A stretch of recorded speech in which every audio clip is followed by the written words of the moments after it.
Hi, welcome. My name is Tom Moran, and I wanted to provide a demonstration of the Secure Information Portal being stood up by the Multi-State Fleet Response Work Group in cooperation and partnership with DHS Science and Technology and TSCP, the Trans-Global Secure Collaboration Program. The Fleet Working Group is looking at bringing states and private sector companies together to enhance disaster management and business continuity.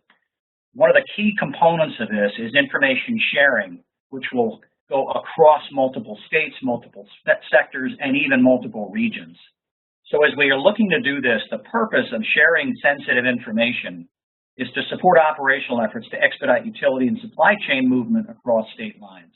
So what's the framework we do this in? Well, along the East Coast, several states and urban areas work together with private sectors and formed a trusted public-private operational framework. This framework features two working groups that are independent of one another. On the left, you'll see the Multi-State Fleet Response Working Group and the sector participants. This group was formed 2 years ago in 2012 and is focused primarily on power initially, but then we'll move to the other sectors as well, as they're doing now with food and fuel. On the right side, you'll see a public sector work group called itself the East Coast Corridor Coalition. This is comprised of government operations people and executive leadership from five major urban areas, including several states. So that's really government driven. And then in the middle, they come together through integrated work groups to do planning, annual exercises, kind of tabletops and information sharing exercises, and develop joint data solutions and products that specifically solve operational issues in the private and public sector. So it's a very unique framework, but it's important because without this legal framework to plan and operate and share information, this doesn't happen very well. It needs to be a trusted framework by the private sector as well as the public sector. The Fleet Working Group is a national group. It's part of the All Hazards Consortium, which is a 9-state regional organization that does planning and exercises within the Mid-Atlantic Northeast area. But the Fleet Working Group is a national work group with national members comprised of a number of different sectors. So what does the Fleet Working Group do? Well, a number of things. If you'll notice, you've got in the middle the Fleet Response Working Group, and it has advisors from sectors and advisors from government, and they come together. And on the bottom, you'll see they do joint planning, training, and education. They create drills and tabletop exercises, and then they share information. As you can see here, the secure information part of the information sharing is what we're going to look at today. We have two levels for that. One is a password and username password protected. The other one is requires a credentialing process and a card that's being used by millions of people worldwide in the defense industrial base. And we're going to focus today on that portion of the secure information sharing. So what information is being shared? Well, one of the big ones in the electric sector was regional fleet movement coordination. And what happens here is if you've got an event in the Mid-Atlantic, in the dark colored states, the electric sector moves resources across multiple state lines from multiple directions. So what happens here is that you've got to have a way to get information to the pass-through states so that they can quickly move those fleets through their states to reach the impacted states. We call them the blue sky states, if you will, and this changes with every storm. What we found was if we can get the right information to the right people, they can expedite these fleets quickly through toll stations, weigh stations, any waiver information, and any other pertinent situational awareness within those pass-through states to reach the impacted states. This time, the impacted states might be Maryland, Pennsylvania, and Delaware, and New Jersey, but the next storm, it might be Maryland, D.C., Virginia, and North Carolina. So we never know which states are going to be impacted. So sharing this information is very important. So what is the information being shared? Here's an actual spreadsheet of information used during 2013 December ice storms that impacted Texas, Oklahoma, and Arkansas. On the right, you'll see the states that requesting electric companies were asking for help, and most of that was Texas, Arkansas, Oklahoma, so forth. Okay, but on the left, you'll see states that the resources came from. In addition, you'll see the departure date, the estimated time of arrival, the types of trucks, whether they're intra or interstate trucks, The difference is if they're intrastate trucks, they're licensed for their state. The minute they leave their state, there's weigh station issues across other states. So you can tell all of these were intrastate trucks, which means they're heavier and they're going to have issues with weigh stations and other things. The next column is the number of people. And then moving to the right, you'll see none of these fleets went through Canada. But you'll see the New York crews pass through Pennsylvania, Ohio, West Virginia, Kentucky on the way to Arkansas. So those gray states are the pass-through states. The blue states are where they're headed. So the goal of sharing this information privately is to get this information to the pass-through states quickly so these fleets can be expedited. Why is this information sensitive? Gangs track these fleets and steal copper and toll station money from the drivers. Non-operational people in government or private sector can use this information in different ways that aren't really helpful.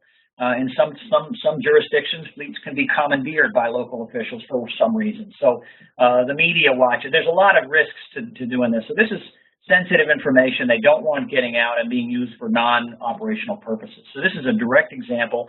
As you can see in the bottom, 18 states were engaged in this fleet movement. And it produced a number of early declarations.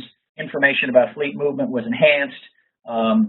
It was really a wonderful effort. So this is example one of the type of information. The next one is a new proprietary service for the private sector, and this is an online web application that will begin listing private sector properties and whether they're opened or closed. So you'll see this one shows gas stations all over the country. There's a number of stations participating in this. But this is done through a point-of-sale service provider. Anyway, this information is not open to the public, and they want to keep it for operational use only. So this will be secured information we'll be using during our pilot program. The last one is operational contacts. This is sensitive email contact information by state, by company. They don't want this floating around out there. So this is another piece of information being shared amongst the pilot participants. So what's the results if you can come up with a way to share information securely? Well, the Fleet Working Group since 2013 has produced 9 or 10 operational products. What you see on the screen here are public information or semi-private information that's being used. You'll see there's the common NOAA weather site, public information. There's the hours of service exemption. This was a document that was produced by the private sector that not all the private sector and public sector people know about. There's the Canadian border crossing process, which reduced crossing the border from 2 hours to 20 seconds. There's the expediting through toll station process out of Delaware that the Fleet Working Group captured that will allow you to move unlimited numbers of vehicles on one transponder. Really, really nice workaround. So the fleet movement coordination process, all this stuff, these are information that's being shared. Now we're moving, this is public.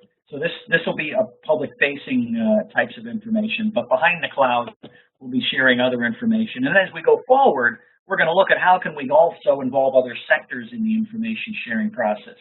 So like number 2 down, the hours of service exemption, that has application in the electric sector, but does it also have application in the food, the fuel, and other areas as well? So the Fleet Working Group is going to look to take these products that they develop in one sector and then apply them into other sectors as well. So as we move into this pilot project with TSCP and DHS, there's going to be a regional identity management cloud. This cloud is going to have 2 levels of information. Level 1 is for kind of FOUO data, right, for your information only. This will be username and password protected. Level 2 will be for sensitive data. This will require a PIV-I card and a PIN for people to access. And the point of this cloud is to attract private sector to share sensitive information with government. And the private sector will control who sees what, when, and for how long. That'll be reciprocated on the government side as well, but we're primarily focusing on the private sector at the moment. So what's the strategy going forward? Well, short term, we're going to involve the Virginia, DC, and Maryland operations centers. Those states may change based on the final pilot project.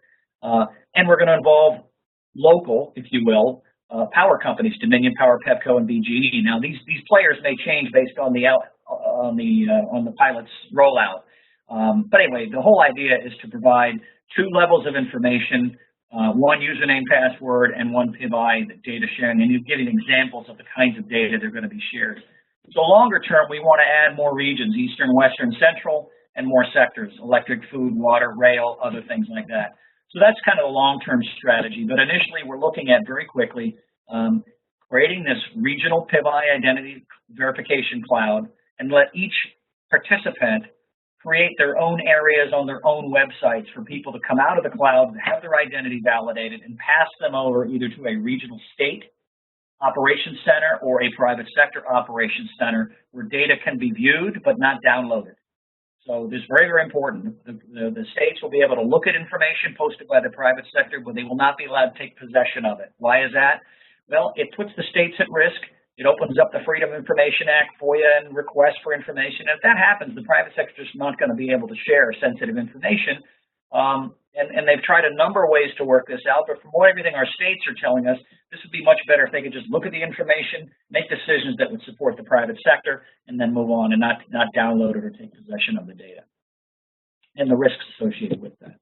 So lastly, the process we're using to develop this is we have we identify in the middle, we identify the operational issue, we prioritize that with our states, we research the solutions, we test them, we evaluate them, we implement them. This is all done on the information sharing level. So as we move forward, TSCP is developing a trusted framework through a grant from DHS Science and Technology. So on the left, we'll have our data providers. On the right, we'll have our data consumers. So on a small scale, the data consumers will be some folks in the private sector and some folks in state and local government. Over time, that'll be expanded to federal and other sectors as well once it's successful. So that in the middle, you have the cloud, and you have a PIV-I protected data access controls, which are going to be the data providers will have access to all the controls. And on the other side here, you'll have a GIS layer that will allow data to be visualized quickly and assimilated fast, if it can be, to support this information flow back and forth. So I could spend a lot more time on this slide. I'm not the expert technically, but TSCP will provide a greater detail on another recording. So with that, I wanted to jump into our demonstration for a minute and actually show you what this portal will look like. It's in its early stages, so it's in beta mode right now. But I wanted to have representatives from TSCP provide a quick demo for this website. So with that, Austin, I'll turn this over to you. My name is Austin Lehman, and I'm with Airbus Defense and Space, and we are providing the PIV-I credential.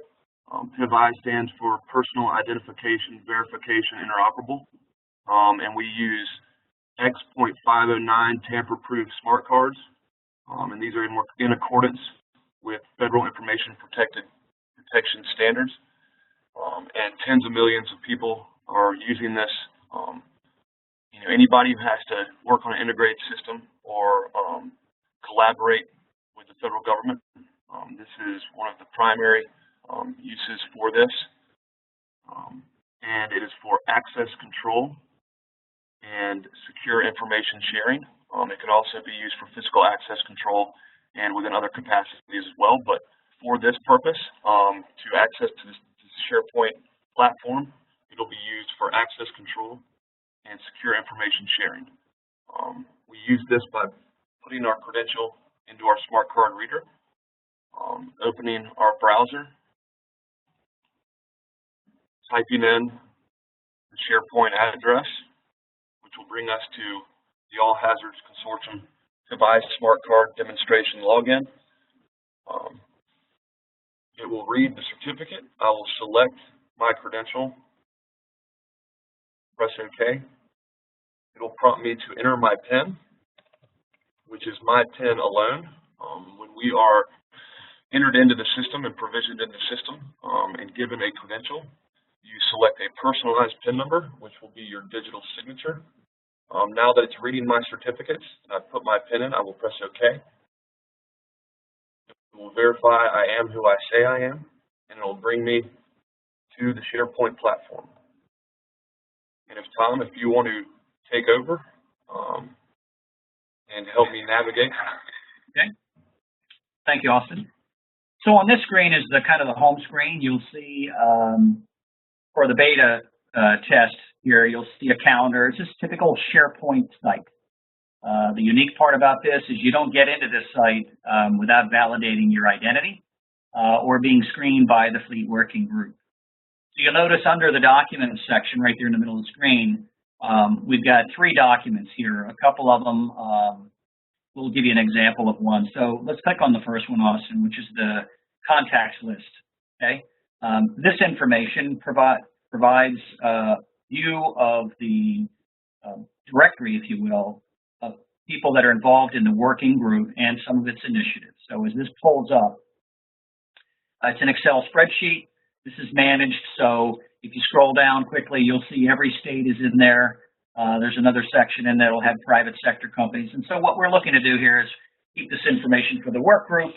So when it hits the fan, people know who they can contact and what company, what state. That's the long-term vision for this. So although this information may not be protected under PIV-I, it's protected under username and password, so only members of the group that are operational are going to get access. Very good. So let's go back to the home screen. Next, you'll see a document that's been posted up here, which is an activity log. This clearly doesn't need, it's not sensitive information, but it is related to the work group, and it'll be used as an activity log for us to track different types of things. Right now, you'll see different tasks for the work group. This could be fleet movements, this could be information regarding personnel, this could be a lot of different things. Inventory, again, it's only, the information here is only related to solve specific operational issues of the work group. So it is not all information for all purposes. If the information is on here, it's for a specific use to a specific problem. So let's go back to the home screen again. Thank you. Lastly is an example of a service. This is another website we're going to link to. And we've got a demonstration set up, but this could link to a, I'm sorry, this one links to the, sorry, go ahead. I spoke too soon. This link takes us to a fleet movement spreadsheet. This is sensitive information provided by the private sector to share with multiple states. This would certainly be deemed sensitive information. This could be rail movements in the rail sector, fleet movements. It could be gas and oil movements. It could be nuclear power movements. This could be any type of information being shared to coordinate with states across the country. So this is an example of the one we talked about earlier. That was the December 13 ice storm. Okay, so let's go back now to the home screen. Now we're going to actually link to a secure web application. So if you click on that, Austin, we'll go over to another website. This could be a electric company website, a state fusion center or EOC website. It could go to any website, and that website has its own login procedure. So the keepers of this data set this process, okay?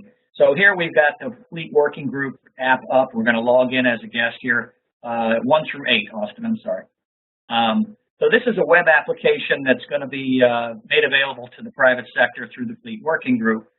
And what this is information that is pertaining to online status of resources.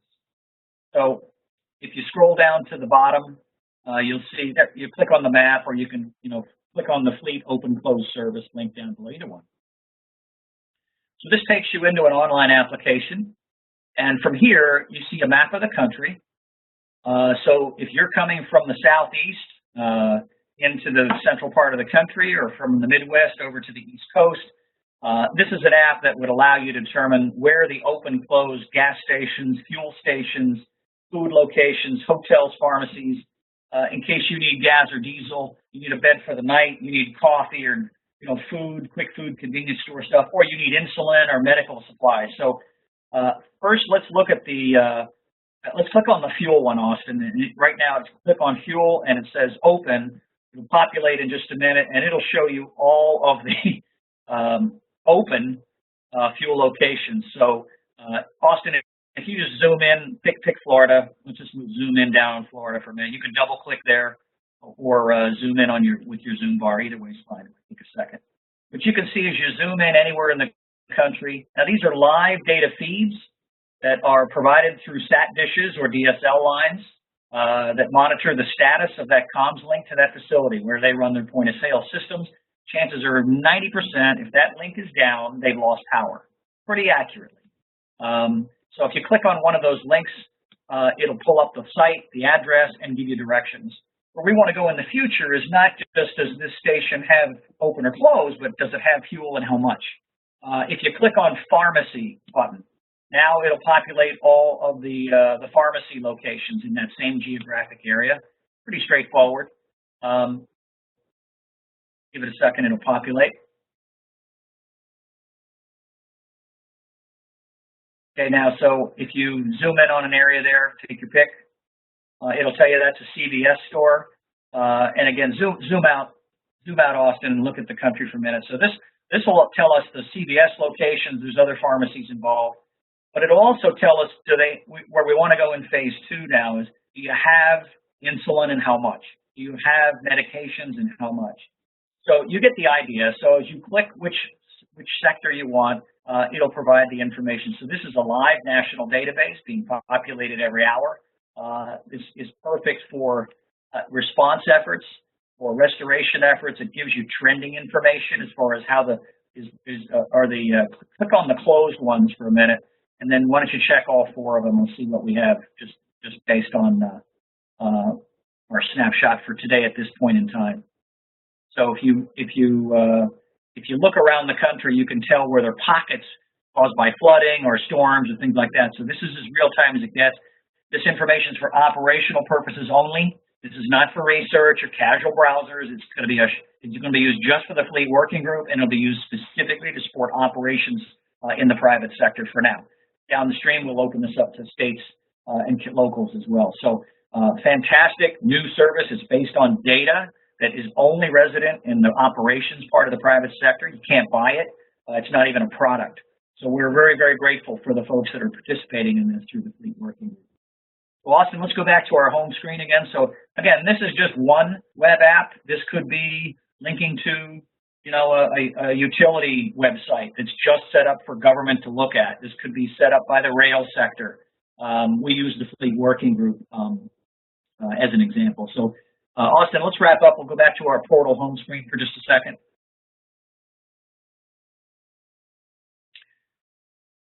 Okay, so like with any SharePoint site, this can be partitioned, this can be built out with permissions. So TFCP does this already, if you will, for thousands and thousands of their members around the world. So this is really great. We partnered with them. They've got an infrastructure, they've got people, they've got talent.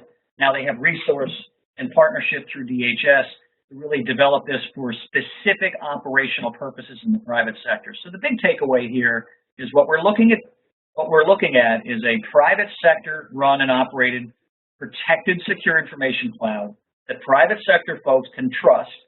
They can share data with state and local governments who can come, log in, be vetted, look at the information, but not download it. But they can look at it and get the intel and make decisions and help expedite whatever it is they're trying to help the private sector with, and vice versa. We have states interested in this as well. We'll get into that. So I hope this information was helpful. I want to thank Austin and Steve at TSCP for helping me put this together. And stay tuned. We'll have other videos coming out to provide other demonstrations for different parts to this pilot. So thank you again. This concludes our webinar.